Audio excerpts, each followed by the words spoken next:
بسم اللہ الرحمن الرحیم۔ کربلا کے میدان میں حضرت حسین رضی اللہ تعالیٰ عنہ کا سر کاٹ کر دشمنوں کا لشکر اپنے بادشاہ یزید کے محل کی طرف چلا۔ محل میں ایک فوجی نے یزید کے سامنے حضرت حسین رضی اللہ تعالیٰ عنہ کا سر رکھ دیا۔ حضرت حسین کا کٹا سر دیکھ کر یزید بہت خوش ہوا اور پھر اس نے اپنے ہاتھ میں ایک چھڑی لے کر حضرت حسین رضی اللہ تعالیٰ عنہ کے سر پر ماری اور کہنے لگا کہ اے لوگوں، دیکھ لو، جو بھی میری مخالفت کرے گا اس کا یہی انجام ہوگا۔ حضرت حسین رضی اللہ تعالیٰ عنہ کے سر کی ایسی بے حرمتی دیکھ کر دربار میں موجود ایک یہودی کہنے لگا کہ اے لوگوں، میں حضرت داؤد علیہ السلام کی نسل سے ہوں اور 14 پشتوں کے بعد میرا نسب حضرت داؤد علیہ السلام سے ملتا ہے، تو اے لوگوں، میرے اور حضرت داؤد علیہ السلام کے بیچ میں 14 پشتوں کا فاصلہ ہے، پھر بھی میری قوم کے لوگ میری بہت عزت کرتے ہیں، اور تم لوگ ہو کہ اپنے ہی نبی کے نواسے کا سر کاٹ دیا اور آج دربار میں بیٹھ کر اس کے ساتھ ایسی بے حرمتی کر رہے ہو۔ تم کیسے اپنے نبی کے سچے عاشق ہو؟ حضرت حسین رضی اللہ تعالیٰ عنہ کی بہن حضرت زینب اپنے بھتیجے امام زین العابدین کو پکڑ کر روئے جا رہی تھی اور اپنے بھائی حضرت حسین کے کٹے سر کی بے حرمتی دیکھ کر اللہ سے فریاد کر رہی تھی کہ تبھی یزید نے حضرت زین العابدین سے کہا کہ تم نے دیکھ لیا کہ تیرے باپ نے میری مخالفت کی تو اللہ نے اس کا کیسا انجام کیا۔ اس پر حضرت زین العابدین نے قرآن کی ایک آیت پڑھ کر جواب دیا کہ اے یزید، دنیا میں جو کچھ بھی ہوتا ہے سب میرے اللہ کے حکم سے ہوتا ہے۔ تو یزید نے جواب دیا، یہ سب کچھ تم لوگوں کے ہی کرتوتوں کی وجہ سے ہوا ہے۔ اور پھر یزید نے حضرت زینب کے ہاتھ میں ان کے بھائی حضرت حسین رضی اللہ تعالیٰ عنہ کا سر رکھتے ہوئے کہا کہ اب تم لوگ عزت کے ساتھ اپنے گھر مدینہ جا سکتے ہو۔ اور پھر حضرت زینب روتی ہوئی اپنے گھر والوں کے ساتھ مدینہ کی طرف چل پڑی۔ حضرت زینب سارے راستہ بھر اپنے بھائی حضرت حسین کا کٹا سر دیکھ دیکھ کر روتی جا رہی تھی۔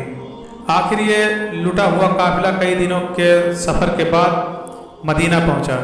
جب لوگوں کو خبر ہوئی کہ دشمنوں نے حضرت حسین رضی اللہ تعالیٰ عنہ کا سر کاٹ دیا ہے تو لوگوں میں کوہرام مچ گیا اور ہر گھر سے رونے کی آواز آنے لگی۔ سارے مدینہ کے لوگ سمٹ کر حضرت زینب کے پاس پہنچے۔ حضرت زینب بہت خاموش تھی، کسی سے بات نہیں کر رہی تھی۔ حضرت حسین کا کٹا سر ان کے ہاتھوں میں تھا اور آنکھوں سے آنسو جاری تھے۔ اچانک حضرت زینب اپنے بھائی حسین کا کٹا سر لے کر اپنے نانا حضور صلی اللہ علیہ وسلم کی قبر کی طرف چل پڑی۔ جب حضرت زینب حضور صلی اللہ علیہ وسلم کی قبر مبارک پر پہنچی تو آنکھوں سے بے اختیار آنسو بہنے لگے، اور پھر انہوں نے حضور صلی اللہ علیہ وسلم کی قبر کے پاس حضرت حسین کا کٹا سر رکھتے ہوئے ایسے الفاظ کہیں کہ جنہیں سن کر سارے مدینہ والے رونے لگے۔ حضرت زینب نے حضور صلی اللہ علیہ وسلم کی قبر کے سامنے کھڑے ہو کر کہا کہ اے میرے نانا جان، کاش کہ آپ زندہ ہوتے تو دیکھ لیتے کہ دشمنوں نے تیرے پیارے حسین کا کیا حال کیا ہے۔ اسے قتل کر دیا اور اس کے جسم پر گھوڑے دوڑا دیے، اور جب اس سے بھی دل نہ بڑھا تو دشمنوں نے تیرے پیارے حسین کا سر ہی کاٹ دیا۔ حضرت زینب اپنے نانا حضور صلی اللہ علیہ وسلم کی قبر کے سامنے کھڑی فریاد کر رہی تھیں اور آنکھوں سے مسلسل آنسو جاری تھے۔ مدینہ والے بھی سب پیچھے کھڑے حضرت زینب کی دکھ بھری فریاد سن کر رو رہے تھے۔